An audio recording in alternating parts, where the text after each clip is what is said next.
To me, a car is a beautiful thing, and it attracts my attention. It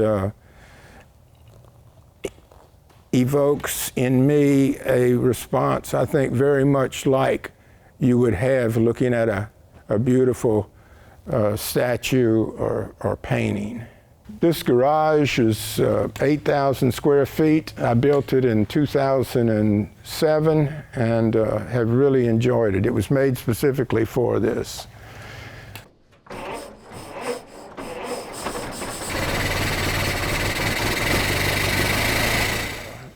Here is a Model T Ford. It's one of the first automobiles that were successfully made and sold in the United States, and it is from 1921. It was originally probably a touring car, and at some time in its past has been turned into a speedster. It's just a tremendous amount of fun to crank this up and to drive it around. It drives very differently than a regular car. It's got a different type of transmission, and it's a bit of an art to get it to drive properly.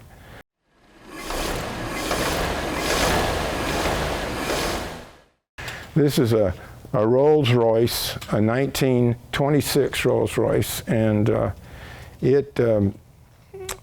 it was for a well-off family. The passenger compartment is in the back. It's enclosed. The front part of it is for the chauffeur, and it's opened. It kind of smokes up the place when we crank it up, but it's still fun to drive. Steam engine.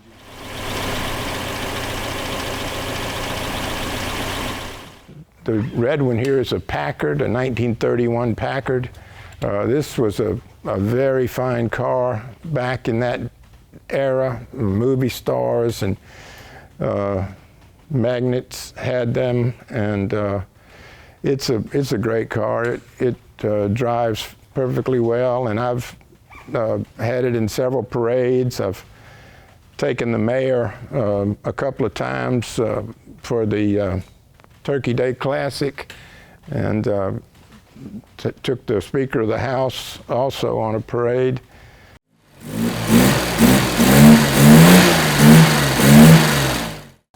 The next car is the one that we're going to have at the art show, and it's a 1957 Jaguar XK140, and it's called a fixed head coupe. Most of them were convertibles, but this one had a top made for it, and it's of course much better in the rain or in inclement weather.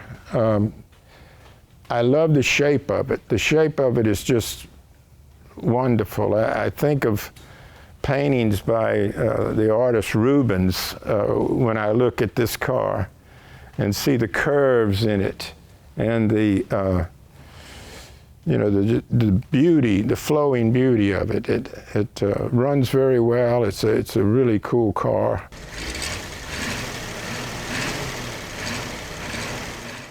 The other beige car is a 1931 Chrysler. It's called a convertible coupe. It has a rumble seat. And so this is where you could put younger people, because they have to climb up in it to get in the seat, and it's a bit of a windy ride, but it's fun, and I've taken my grandkids for rides in it, and they like it. The man who did this was the 6th Chrysler of this type that he did, and it is one of the best restorations I've ever had, and I've had it for years and love it. It's a great car, very reliable.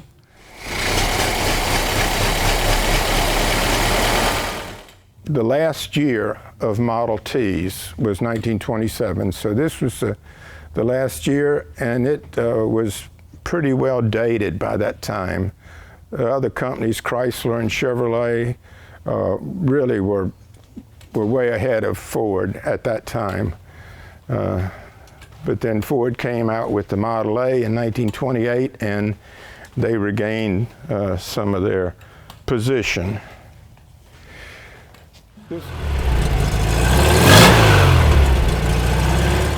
You know, a tremendous amount of artistic talent goes into the design of an automobile. Just looking at this Porsche back here, this 1958 Porsche, it was designed by Ferdinand Porsche, and he designed the Volkswagen in Germany.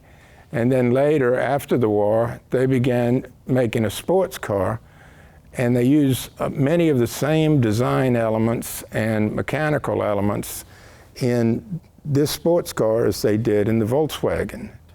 It has a little 1600 cc engine in it. It's not really powerful, but it handles very, very well, and that is the main thing about it.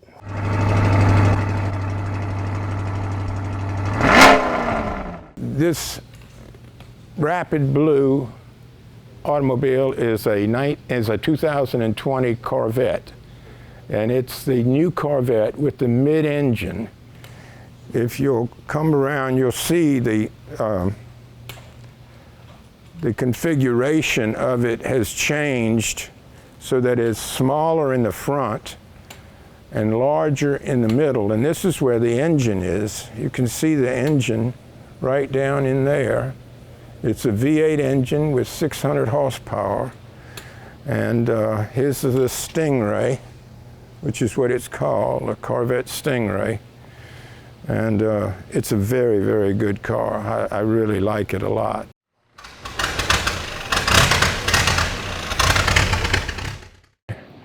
Now, I showed you the 27 Ford earlier. This is the 1934. It's a much better car. It's got a V8 engine in it. This is the car when Bonnie and Clyde were in their heyday. Clyde Barrow wrote a letter to Henry Ford saying that whenever he got ready to steal another car, he always looked for a 1934 Ford.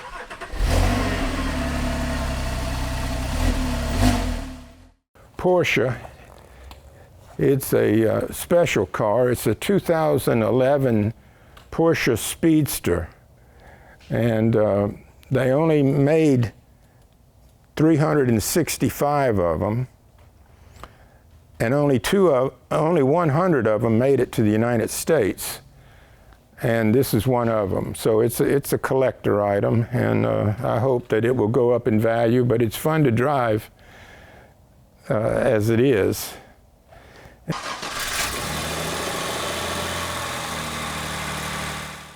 I was 14 years old. This car came out, and I was so amazed with it, with the beauty. I couldn't believe that they could make a car so beautiful. I don't know why it's taken me so long to get one, but I'm very happy that I have the privilege to own one.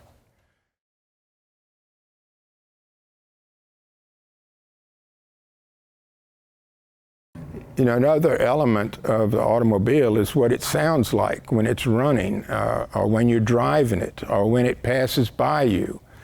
And all of these cars have their own special sound. The Corvette is, as soon as you start it up, you hear this roar that makes you think of raw power and speed. The Jaguar, when you crank it up, it's got a different sound. It sounds more sophisticated in the way it comes across. And then when you go through the gears and you hit the revs and you get the car up where the revolutions of the engine are such that it's screaming, then you know you're doing something that is just thrilling. The thing about a car that intrigues me is just the impact that it has initially when you look at it and you say, oh, it's like a gestalt to see the whole thing all together and the picture that it presents. And then, you know, you become more interested in the beauty of the interior and the smoothness of the ride and the handling of the car. All of these factors go in to make a car desirable. I drive them all routinely. Every one of these is driven.